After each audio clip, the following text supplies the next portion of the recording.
All right, nephews, let's get something straight right now. Most men, you guys don't lose women. You lose control of yourselves. And I got to tell you, it doesn't happen all at once. It happens in moments, nephews. It's when her energy starts to shift. It's when her text starts to slow down. It's when something feels off. And you start reacting. You start overthinking, you start reaching, you start trying to fix something that you don't even fully understand yet. And that's the moment everything changes. And it's not because of her, but because you left your position. See, a man with real game, we don't panic when things get uncertain. We don't chase clarity, and we don't need constant reassurance. We observe, we adjust. And most importantly, nephews, we move with intent. But most of you guys, you're out here and when you're uncertain, just women feel it and you start to spiral. You start double texting. You start trying to explain yourselves. You start trying to prove your value. You stay in situations that have already shifted against you. By the time you realize what happened, that respect is already gone. So tonight, nephews, we're breaking down real situations, different ages, different stages, but it's going to be basically the same exact problem. Men losing control when they should have stayed composed. Now, look, if you're being honest with yourself and if you've been in at least one of these situations, then call in, write in. I'll get our phone lines open. You can email Uncle Johnny. Nephews, tonight it's not about blaming women. It's not about blaming the dating apps. It's not about what she meant. This is about you. This is about how you show up. This is about how you respond. This is about how you handle pressure when things stop going your way. Because here's the truth most men don't want to hear. Your reaction is what cost you the situation. It's not the situation itself. So look, we're going to tighten you up tonight. We're going to show you how to stay grounded when things get uncertain, how to stop reacting and how to start leading. We're going to show you how to read reality without emotion clouding your judgment and how to move like a man who doesn't lose control when he's tested. Nephews, I encourage you to ask the questions that you've been avoiding because the moment you lose control is the moment you lose your leverage. Lock in, nephews. Let's get to work. I'm your certified ump. Johnny, why don't you go ahead and introduce yourself for everybody watching tonight? What's going on, guys? I'm Johnny Dumbbell. I'm your no bullshit personal trainer and life coach based right here in Pittsburgh. I give men real talk on fitness, mindset, dating, so you can stop being played and start winning. If you're contemplating doing something, though, especially in the name of love, romance, or just trying to get a piece, and it sounds maybe a little stupid, reckless, unbalanced, foolishly expensive, fiscally irresponsible, in the chat, in the email, talk to us first. Chances are one or both of us has done something similarly stupid and can give you at least 3 or 4 good reasons why you shouldn't do it. Now, the biggest mistake we see you young men make is the mistake of simping. We are here to help you avoid that mistake. Remember, simps are not victims. They are volunteers. And we'll show you the difference in a lot of what we're going to be talking about tonight, in fact. She can't belong to the streets and on a pedestal at the same time, fellas. We've got great stories that we can tell you, and we've got great stories that other members of the family will be happy to tell you. The bottom line is we're not proud of our poor decisions, but we are proud of the men that we become based on the lessons we've learned from the outrageous mistakes that we have made. And we've learned those things the hard way. That way, we could, and that's why we tell you we screwed up so you don't have to. Here we go. All right, lock in, nephews. Phone lines are open. Call us with your questions. Drop them in the chat. Let's get it. All right, so we got question 1 from Jacob. And boy, Jacob says, am I overthinking or is she just not interested anymore? He says, I watch your podcast usually after it uploads. He says, I watch your podcast usually after it uploads as I work until 11 p.m. most nights. I started an online dating profile in the hopes of vetting the ladies as I should. All right. I matched with the girl on Bumble. You, nephew. You need some help with your profile. Lock in with me. I got you. Let's do it. I matched with a girl on Bumble. I'm 33. She's 37. She liked me first. I liked back, and that's how we matched. We talked daily for a week. I asked her out, and she said yes. And then he puts 2 exclamation points in parentheses. This tells me you were already too excited to be there. And she gave me her number without me asking. Because, common sense. How else? We've been texting for a few weeks since. I brought up going out again, and she said yes. I brought up going out again, and she said yes. Again. Exclamation points in the parentheses. But said that she had family in town for Easter, so afterwards would be better. Totally fair. But that same week, then, her texting dropped off. Went from daily to every other day, and now it's been 2 days with no reply at all. I get being busy, but I also don't want to keep reaching out every other day with a nice nonchalant, how's everything, blah, blah type message if she's really just not interested anymore. And I'm sure my uncles would slap me for double texting. But part of me wants to send one last casual message to confirm plans now that Easter's over. After watching your podcast, part of me feels like the drop in effort is already the answer I should accept. You're on the right track there, brother. Also had a weird thought. 2 people today texted me and said I didn't respond to texts from them this weekend. So I briefly wondered if something like that could be happening here, but it seems unlikely. Yeah, hey, hang on to that straw while you're drowning. So do I send one last message? Send one last message, benefit of the doubt, or just take the hint and move on? Bruh. I would say take that hint and the last 3 or 4 you got. Jacob, nothing mysterious happened here. All right, her interest dropped. Let's be honest. In the moment when that happened, you started losing control internally. Now, let me give you a little reality check here, nephew. We appreciate you writing in. Thank you for seeking some advice on your situation. All right, it sounds like you had a strong start with the consistent texting, and you did have some kind of agreement to meet. And then something happened where the effort declined. Now, nephew, that's not confusion. That's information. All right, and here's where you guys messed this up. And I know what you're going through. You're sitting there thinking maybe she's busy. Maybe I should send one more text. Maybe something happened. No, you're just trying to protect the outcome. And look, I'm going to give you some real game here. When effort drops, you don't increase yours. You match that energy, or you remove yourself. Now, well, and I mean, and this is where I talk about ego, because Jacob's ego doesn't want to believe that she's simply not interested, except for the fact that he's already gone through so many different channels here and gone through so many different tests of his own that's the only logical answer for him in his head. And that's going to sting a little bit because, again, ego doesn't mean necessarily arrogant. What ego means is it's pretty easy to bruise when you are rejected in a certain way. Now, I think if she had actually given him verbal closure, he'd probably be asking us about that and maybe what happened or what he could have done better. I don't know. But the thing of it is that it seems like he's on the edge of making a decision for himself instead of waiting for her to choose him. But he still wants to make sure that he's making the right choice and moving forward with that choice. I'm here to tell you, yeah, Jacob, I'm going to go ahead and say that you have made a fair assessment in saying that she's not interested. And I think you've also made a fair assessment in saying you should probably move forward.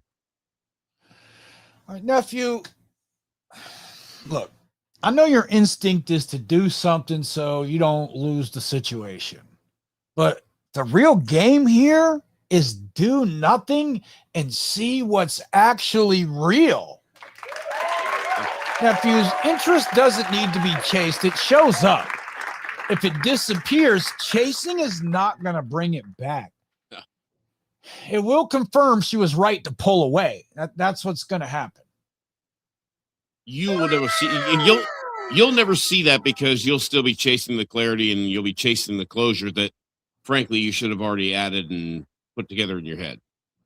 All right, nephews, the moment you start checking in, you want to just see how she's doing. You're actively trying to keep a conversation alive. You're already out of position. Oh, way out. All right, Johnny. So it sounds like he really just needs to accept the situation for what it is. And that's an understatement. I mean, the thing of it is that you see that she's dropping off. You see that, and the thing of it is, you're already making excuses for her. You're not even giving her the chance to give you a bullshit excuse. You're going ahead and pulling these out of your head. This is why some women are going to be extremely good at gaslighting you in your future, Jacob, because you are going to hear from them what you want to believe, because what you're actually believing, what you actually think and know in your heart probably happened, is too much for you to bear. And you'll take any explanation other than she simply doesn't like you. She's simply not into you. She's simply taking you for a ride. Whatever happens to be, your mind is going to try to drag you as far away from that as possible, because you're not going to want to face that. It is just too damaging to your ego. And I get that, man. I've been in that position too, especially when I was younger. Understand, though, that, I mean, this is something you're going to have to get past in order to get to the truth about not only what happened here, but what needs to happen going forward. You get smacked in the chin in a boxing match, I'll bet you carry that right hand a little higher, don't you?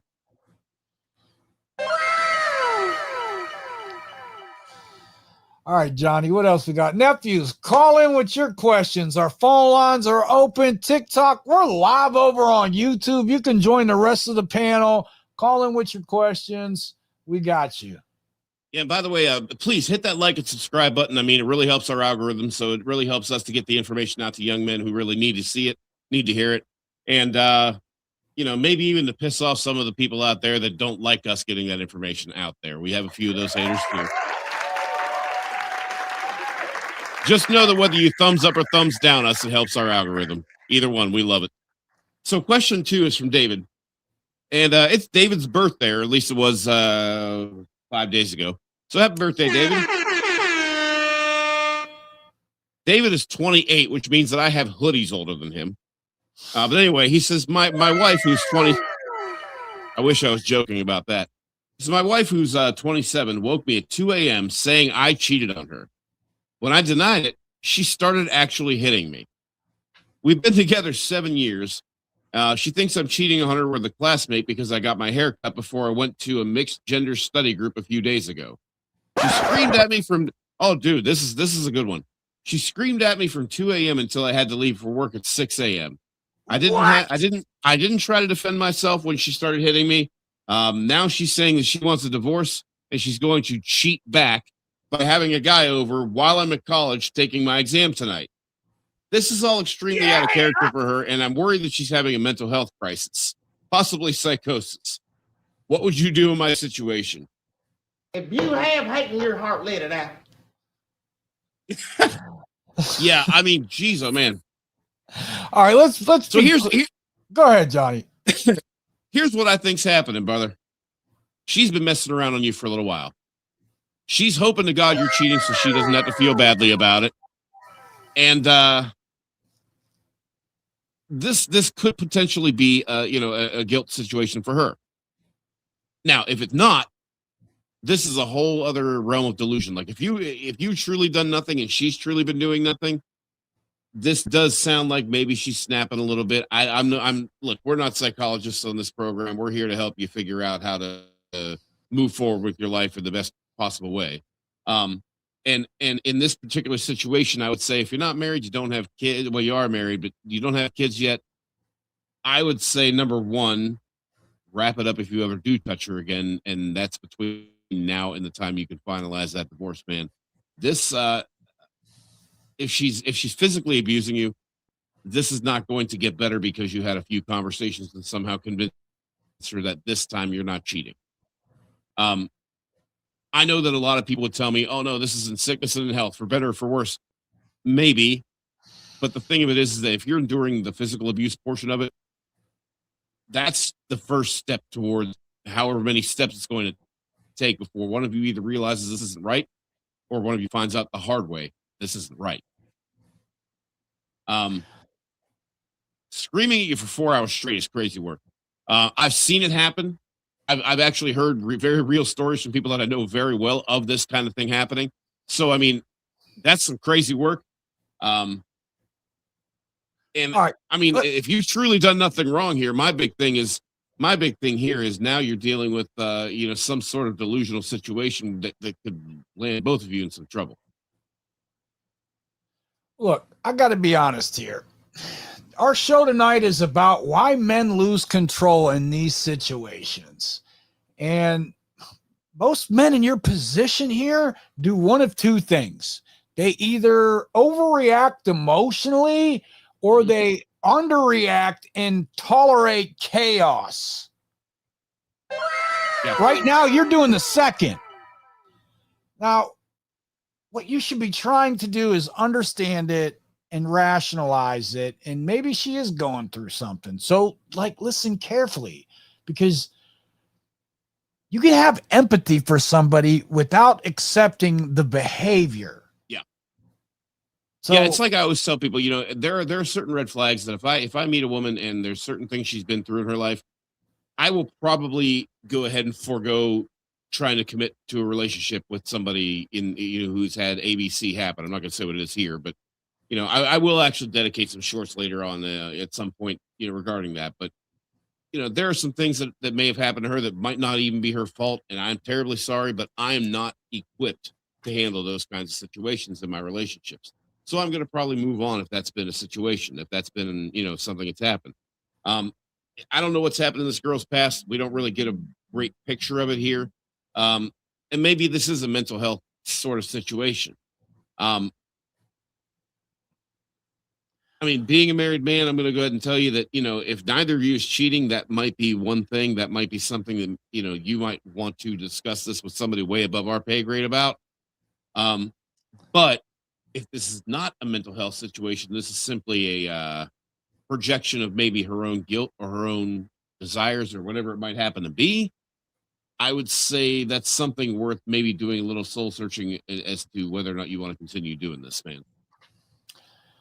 Nephews, if a situation becomes physically aggressive, emotionally unstable, or even unpredictable, your job is not to fix it. Your job is to create distance. You don't love through chaos. You do it by leading yourself out of the situation. Yeah. And that's just it. You're leading the relationship from start to finish. Well, this is the finished part that you lead yourself out of. Exactly.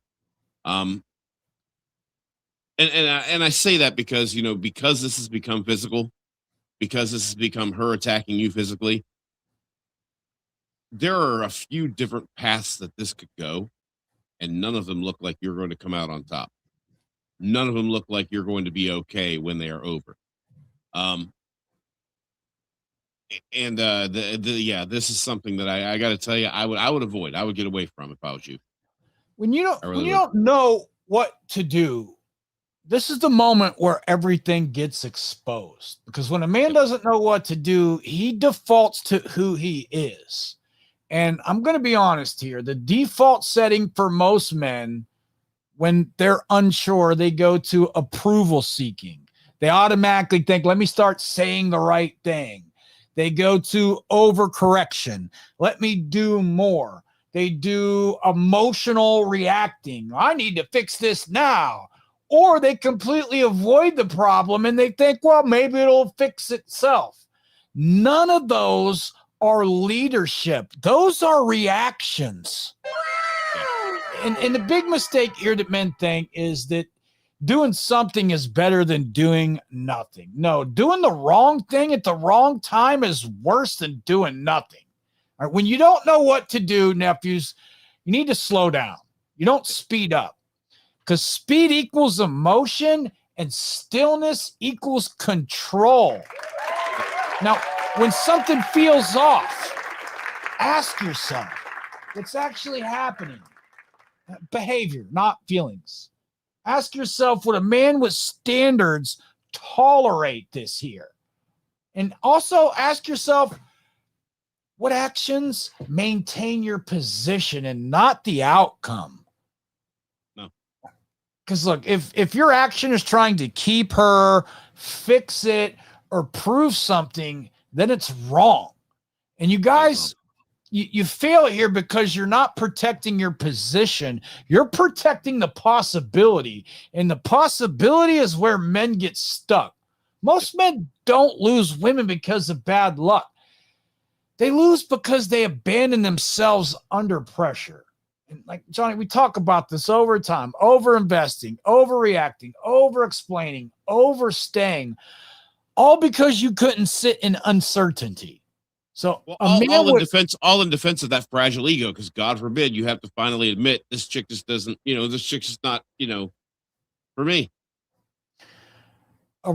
Here's what I'd like you to understand, nephew. A man who has real control, uncertainty is information. It's not a problem. If she pulls back, information. Things feel off, information. If there's chaos, guess what? That's information too. Yeah, I mean, you guys keep looking at it as symptoms. You put them all together, and then you ask us, instead of putting them all together and asking yourself, does somebody who does these things, is this because they want to be with me? Is this because they respect me, they love me, or not? So right now, Johnny, he's thinking, how do I fix this? But his job isn't to fix this. It's to interpret it correctly and respond with discipline. Most men don't lose control when things go wrong. They lose control when they don't know what's happening. And I got to tell you, this is where the real work begins. Because if you can master that moment, you stop reacting. You stop chasing. You stop losing yourself. And that's the difference between a man who hopes and a man who leads. All right, what else we got tonight, Johnny? Nephews, calling with your questions. We're live over on YouTube. So we got Spencer here.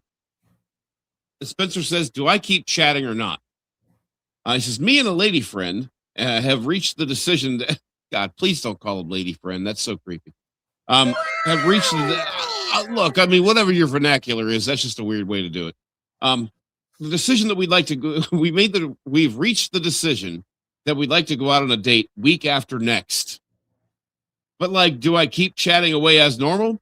I don't want to run out of topics before the date, but I also don't want her to feel like I don't care about her. Okay. First of all, I like that you're some positives. You and your lady friend decided to finally meet. Okay. Here's some negatives. Number one, you called her your lady friend. Number two, you decided to set up a date the week after next. How did that conversation go? Hey, I'm busy for 2 weeks straight. Can't meet you for coffee. I mean, do you keep chatting away as normal? No. In fact, you back up a few steps and you make that date for no more than 3, maybe 5 days in the future. I would keep it to 3. Within the next couple of weeks, I'd say if somebody's asking to meet you 2 weeks from now, my biggest thing would be like, well, okay, let's touch base in about another couple weeks and see what's going on. That's probably a blow-off response. Johnny, this is the pre-date trap, and we run across this all the time. You guys, You're not, Spencer, you're not dealing with a woman who has problems. You're dealing with anticipation anxiety. So what's really happening here is you got the date. Shout out to you. Hey, that's what we want for all of you. We want all of you to get the date. We want all of you to get the girl. So, yeah, but Uncle Bill, the problem with him, Uncle Bill, though, is he lacks the self-confidence to even believe that she's going to remember him 2 weeks later unless he keeps chatting her up. Because his brain is saying, don't mess this up. So he starts thinking, should I keep texting? Because he's auditioning. Should I slow down? What if she loses interest? And this is where men lose control. They start managing perception instead of being present. And that's where the overtexting comes from. That's where the awkward silences come from. And that's where attraction dies. That's where you start talking yourself out of her being attracted to you. You don't need to entertain her daily. You don't need to keep constant conversation. You don't need to prove interest through frequency. She knows you're interested, trust me. So, nephew, the move is simple. Let the date do the work, not your Done. texting. Hey, by the way, I see a few of you guys just joined us. Hey, hit that like and subscribe button. We got a great show twice a week. Good to see you guys. Nephews, attraction grows in space, not in constant contact. The more you try to maintain a momentum with her, it's going to expose your neediness. Easily. All right. What else we got tonight, Johnny? You got anything else for him? Because I think you nailed it right on the head when you had said that he was auditioning for her. Yeah, I mean, I think when she asked you if it was her idea to meet 2 weeks from now, I would even make a joke out of it and say, well, I mean, I'll try to hold the ladies off between now and then, but I was kind of hoping to meet you in the next 3 to 5 days, something like that.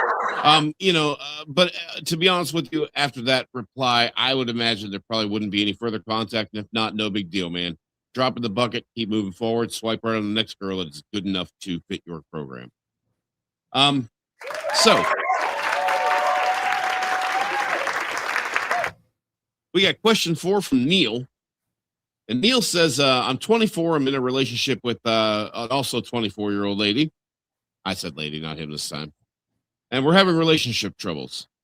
We've been in an on and off relationship. We've been in an on and off relationship ever since the end of high school. We broke up twice. Once was 10 months. The second one was a little less than a year and a half after that one. The second time, we decided to part ways completely. We came together in what felt like a new, fresh start.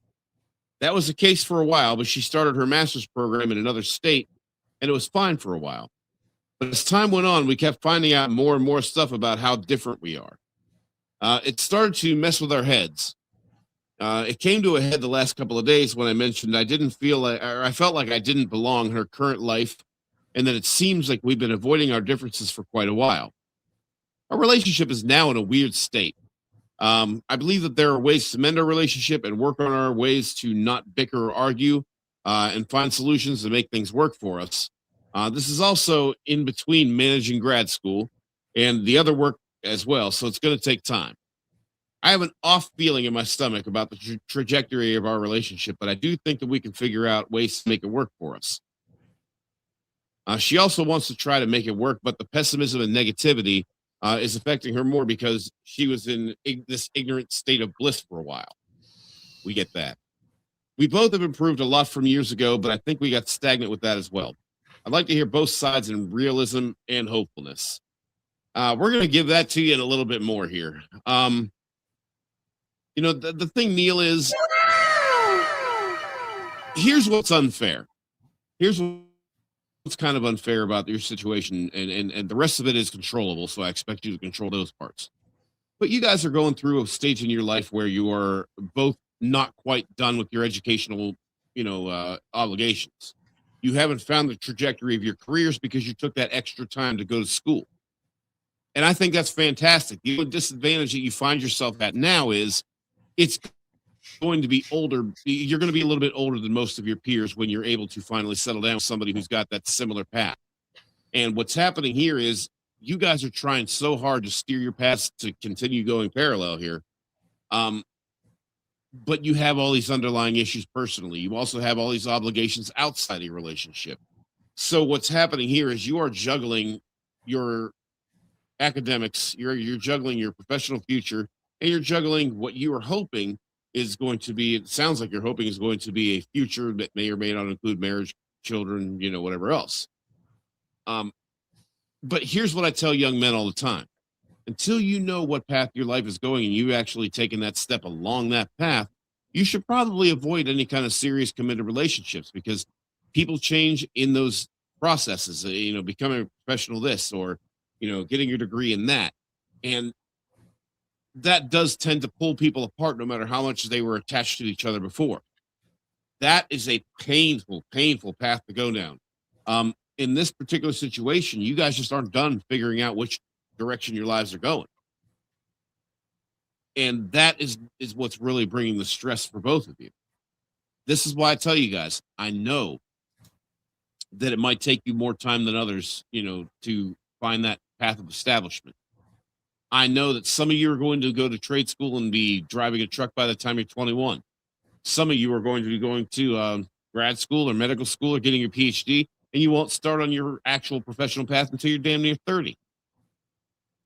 But when it comes to love and romance, you're not sure when you're looking at the long-term future what paths your lives are going down. Even if you know what you're studying, even if you know what you want to do with it, that doesn't, she's already going to school in another state.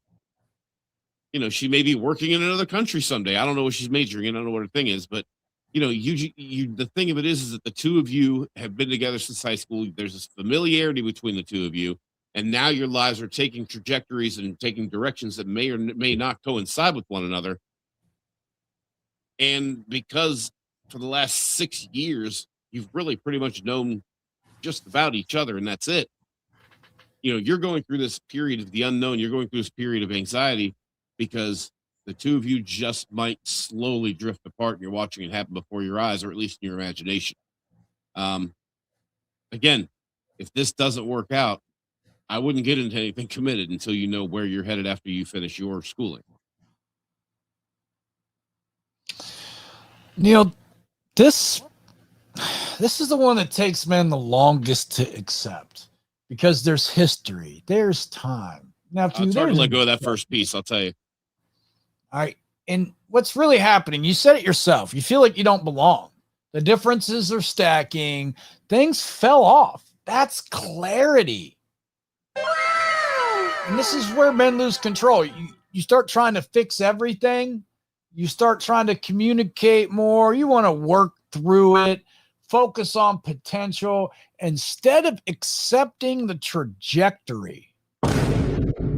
Now, relationships, they don't fall apart suddenly. They drift apart slowly while you're trying to hold them together. Now, your instinct is to fight for it harder. But what you really should do, and I'm going to be brutally honest here, you need to step back and evaluate it honestly for yourself. All right, nephews, not every relationship is meant to be safe. Some are meant to show you your patterns. Some are meant to teach you standards. Some are, they're to prepare you for what actually fits. Yeah. And if it feels like you don't belong, then nephew, you already have your answer. Now, yeah, I mean, that's that whole trusting your gut situation as well. I mean, and here, number one, you're writing us. I'm glad you're writing us. You're talking to us and asking us what you should do to move forward. And that I'm here to tell you, you already know the answer. Your Uncle Bill and I are telling you, you're correct. If that's what you need to hear. Okay, now here's what okay, Johnny, let's talk for a minute about control versus controlling. And let's just talk, let's put them on game about what real control is. Nephews, it's internal stability under external pressure. All right, your emotions don't spike when things shift. It's when your behavior, it doesn't change just because hers did. It's when your standards don't bend because you're afraid to lose her. You don't need to force outcomes. You don't need to manage her behavior. You don't need to chase reassurance. It's because you're already grounded. Now, controlling something, okay, controlling is trying to manage external variables to calm your own internal stability. It's needing constant updates. It's asking, where are you? Who are you with? It's trying to dictate how a woman shows up for you. And moreover, honestly, it's saying, I don't want you to do those kinds of things, but I'm not going to break up with you if you do them. I just want to stay here and tell you not to do them. Well, Johnny, it's also getting triggered when she pulls away. And controlling is also trying to fix her behavior in real time. That's not leadership, nephews. That's fear. Yep. So the core difference is control is when you govern yourself. Controlling is when you're trying to govern someone else. One builds attraction, one destroys it. And I'm going to tell you what it looks like in real time here. All right. Her energy drops. Let's say her energy drops, Johnny. Mhm. The weak controlling move is going to be when you start confronting this woman, asking her, why are you acting different? Or saying stupid things like, you used to text me more, or flat out accusing her, are you talking to someone else? Because you're trying to force clarity. Now, being in control of yourself, it's when you notice the shift. It's when you adjust your investment. It's when you don't chase. It's when you stay grounded. And At I'll that even point, tell you, go ahead, Johnny. at that point, the only clarity you need is, hey, this is a situation I don't like being in. I'm not going to be in it anymore. That has nothing to do with telling her what to do. That has nothing to do with stopping her or starting her with, doing anything. This is you saying, this isn't good for my life. I'm going to go to something it is. Now, nephews, I'm going to tell you why you become controlling. And I know a lot of you are going to unsubscribe, unfollow me over this because it's going to hurt. But we owe you the truth here. We don't sugarcoat anything. You guys become controlling because you don't trust yourself. You don't trust yourself to handle the outcome. So you try to control her attention, her behavior, and even her availability. And you're not realizing the more you try to control a woman, the less she respects you. But the more you'll learn that it's impossible. Nephews, most men don't become controlling because they're dominant. They become controlling because they're afraid of losing what they don't feel secure about having. Now, when you're in control of yourself, it's quiet. Control, you don't always see it, but you feel it. A man in control doesn't argue for respect. He doesn't chase clarity, and we don't panic when things shift. I'll tell you how we move. We move like if it's not right, I'll see it. If it falls off, I'll adjust. If it ends, I'll be just fine. That's power. Not to mention adaptation. Okay, now controlling it's loud. It shows up as pressure. It shows up as tension, as over communication, or even worse, emotional swings. It feels like something is being forced, and nephews, women feel that instantly. All right, so when something feels off, most men ask, how do I fix this? That's controlling. A man with control asks, what does this tell me? And he moves accordingly. Stop trying to keep her. Stop trying to manage her. Stop trying to control the outcome. And nephews, please focus on maintaining your position regardless of the outcome. Yeah, more importantly than anything else, at the end of the day, I don't care whether she respects you. Make sure you respect you at the end of the day.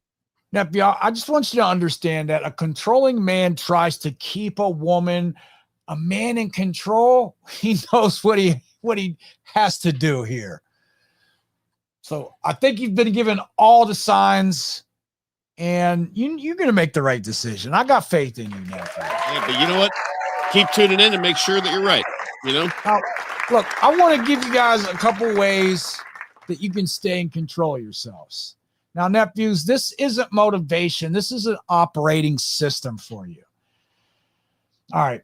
Number one, delay the reaction. All right. The rule for you should be no instant replies when triggered.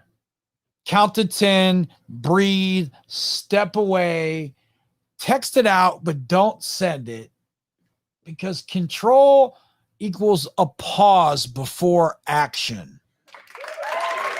Second thing, nephew, you need to watch behaviors, not words. Shout out to Johnny Dumbbell. This is something he's always talking about. Bottom line are actions. You track patterns, not promises. You look for effort, consistency, follow through. Control is seeing things clearly, not hoping. Number three, nephew, Match energy or reduce access. No over pursuit. No chasing dips in interest. Control, it equals adjustment. You don't overcompensate. Next thing, number 4, nephew, protect your standards. No disrespect tolerated twice. That woman put her hands on you. That should be the last time it happens. Done. No, and I know you had the shared history, but control equals boundary without speeches. Next thing, nephews, for more control in your life, I need you to limit emotional exposure early.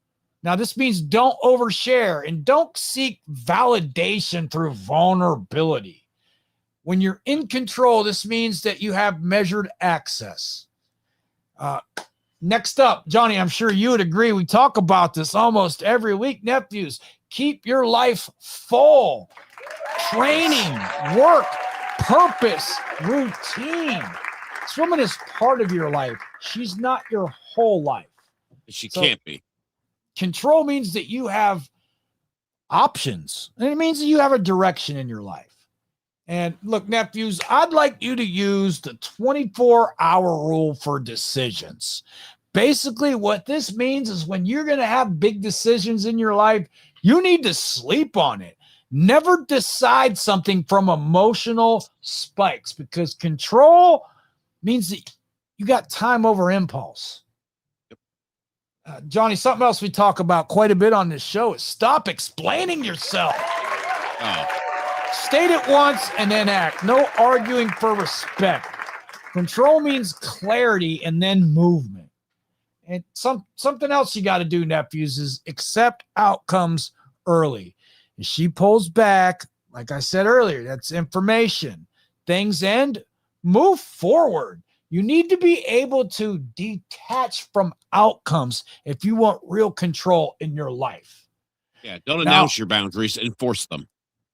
I'm going to break it down a little further. I'm going to speak from my own experience here. Something you need to do is train your nervous system. Now, even if that's breath work, cold exposure, Johnny likes to get on his bike. We both like to lift. You have to train your nervous system and push it. Now, something else that I like to do, a calm body equals calm decisions. So physiology before psychology, nephews.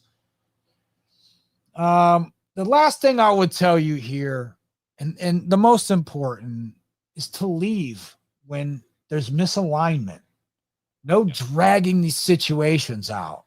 No, maybe it'll change. Yes. Control means exiting with dignity. Now, control, it isn't what you do when it's easy. It's who you are when it's not. Now, Johnny, look, nephews, if you felt exposed tonight, good. That means something in you recognized the moment that you've been losing control in your own lives.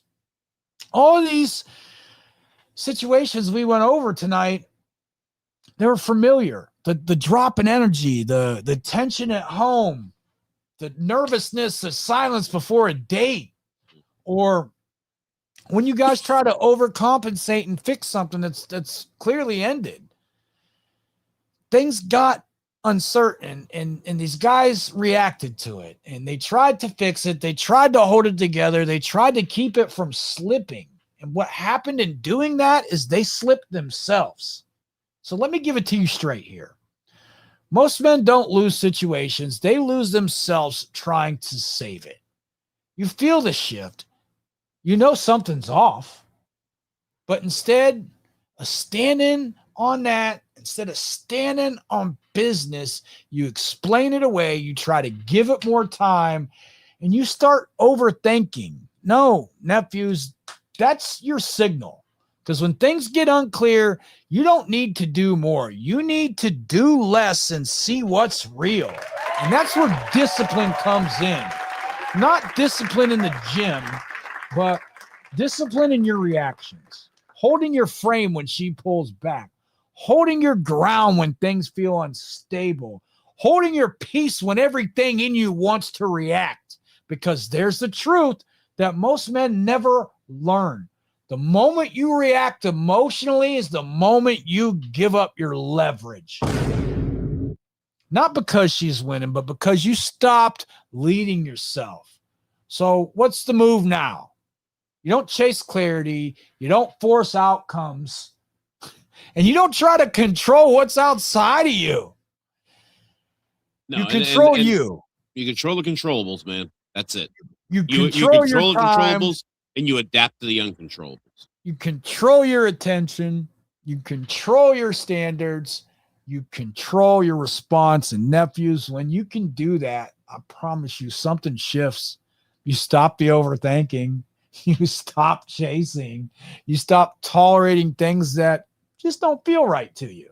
And for the first time, you start seeing things for what they really are, not for what you want them to be. And if you take anything from tonight, nephews, take this. When things get uncertain, your reaction decides everything. So don't rush, don't panic, don't try to save something at the cost of yourself. Hold your position. Let reality reveal itself. Then move like a man who trusts what he sees. Look, if you got value from tonight, drop a comment, tap that like button. If you got questions, put them in the chat. Email Uncle Johnny to get your questions on next Monday's show. Nephews, you don't need more answers. You need more control. Now go build it, go protect it, and go forth and conquer. John, you got anything else tonight? Yeah, so about 2.5 miles from where I live this Thursday, they are going to be having the first round of the NFL draft.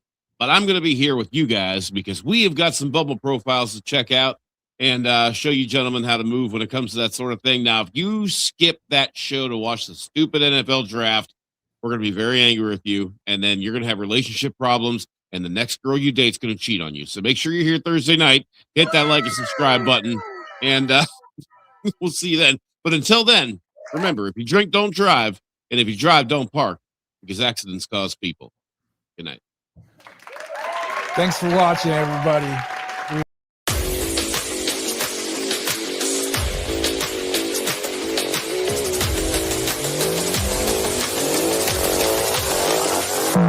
Yeah.